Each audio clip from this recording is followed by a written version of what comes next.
Welcome to this explainer. Today we're exploring a really fascinating philosophy, drawn from the text of Zhu Feng. It's titled, "The longer the gestation, the sweeter the fruit." So let's just dive right into how the timeline of our efforts directly dictates the quality of the rewards we get. So I want to ask you, how long are you willing to wait for the ultimate reward? Keep that question rolling around in your head as we unpack some ancient wisdom that totally flips our modern obsession with instant gratification on its head. We live in a world that basically demands results yesterday, right? But the source material we're looking at today takes a completely different approach. Actually, nature sets a pretty clear biological baseline for all this. There's this simple folk saying that points out peach trees take 3 years to bear fruit and apricot trees take 4, pretty standard. But if you want to harvest walnuts, well, you're going to need to wait 18 years. It's kind of the fundamental rule here. Your common everyday fruits might take a few short years, but a dense, complex harvest, that demands nearly 2 decades of patience. 18 springs and autumns, just to see your very first harvest. But what happens when we scale this whole concept up? If nature requires 18 whole years just for a walnut, what does it take to yield something truly divine? Let's step out of the everyday natural world for a second and into the realm of mythology and spiritual metaphors to see how this principle expands. And it expands beautifully in the classic epic Journey to the West, specifically when talking about the Queen Mother of the West's peach garden. If we break this down, there's a direct correlation here between exponential waiting periods and monumental rewards. In the front garden, you wait 3 millennia, 3,000 years, just for health and immortality. But in the back garden, you're waiting 9,000 years of ripening for a peach that grants longevity equal to heaven and earth. 47,000. Now really, according to the same Lord, that is the staggering number of years of life granted by eating a single ginseng fruit from the Wuzong temple. But, and here's the catch, this miraculous fruit requires a massive 9,000 years just to reach the point of being edible. It literally takes 3,000 years just to bloom, another 3,000 to bear fruit, and a final 3,000 just to ripen.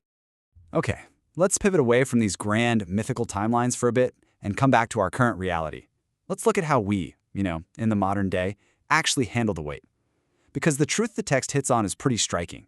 People who are impatient to taste the fruit will literally never experience truly delicious fruit. The source text notes that our modern era is plagued by this restless desire to harvest without even planting. Look, if you sow a seed today and expect to eat the fruit tomorrow, that's just basic impatience. But it goes further than that. Some people don't want to sow seeds at all. The text points out, some people don't even want to sow seeds and instead plot to get, deceive, steal, or rob the fruits of others' hard work. While deceit might seem like a quick shortcut to success in our world, the text issues a really severe warning here. Unearned success, obtained through taking the fruits of others' hard work, is never sweet. It ultimately poisons the harvester. And let's see how this bleeds into our intellectual and spiritual lives. Just 3 days. The source notes this is how long some people will study a really profound, intricate framework like Buddhism, completely expecting to instantly become a Buddha. And when they fail to achieve enlightenment in those 3 days, what do? They merely skim the surface. They completely abandon it, jump over to another text like the Bible, and start preaching before they even grasp the basics. When questioned, they'll loudly quote a few lines just to show off, or they'll claim the classic texts are useless. But entering a true path is deeper than the ocean, right? And only absolute immersion into those depths will yield the true fruits. The text identifies this lack of deep immersion as the root cause of our modern restlessness. Now contrast that modern superficiality with the Tang monk from Journey to the West. He achieved his sweet reward only through immense, unwavering perseverance. We're talking 81 severe hardships, walking over 50,000 miles on foot, and remaining absolutely dedicated for 19 years. The text asks us a pretty pointed question. Do modern people still have this kind of spirit?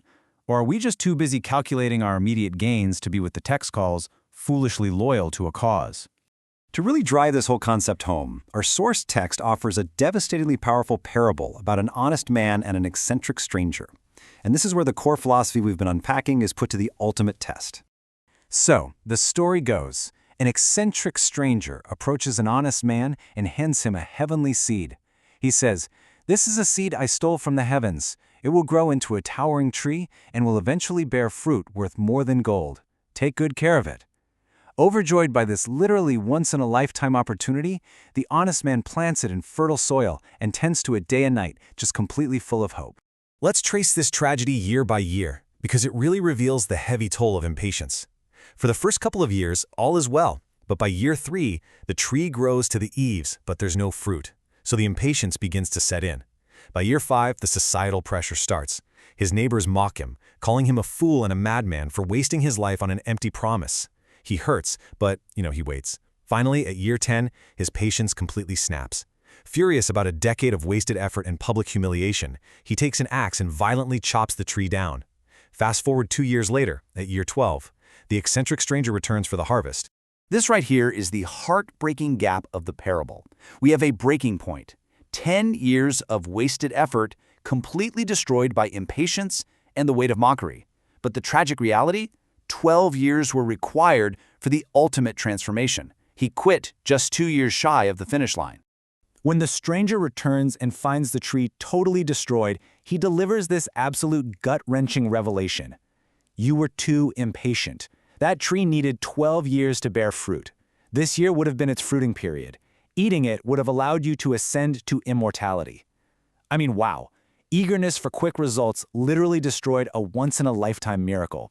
The stranger disappears in a puff of smoke, leaving only profound regret behind. The author notes that so many miraculous fruits have vanished from the earth forever, simply due to our lack of faith and our constant eagerness for quick results. As the source material explores through frameworks like Lifechanyuan, understanding the deep secrets of life requires a serious commitment to careful, unwavering cultivation. Cultivating the ultimate reward takes time. You simply cannot rush the harvest. So, I want to leave you with this provocative thought as we wrap up.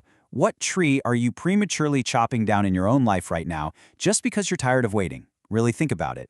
Whether it's a skill you're learning, a relationship, or even just a deeper understanding of yourself, remember the walnut, the ginseng fruit, and the honest man. The longer the gestation, the sweeter the fruit. Thank you so much for joining me on this explainer. I really hope this gives you the strength to keep watering your own seeds no matter how long the harvest takes.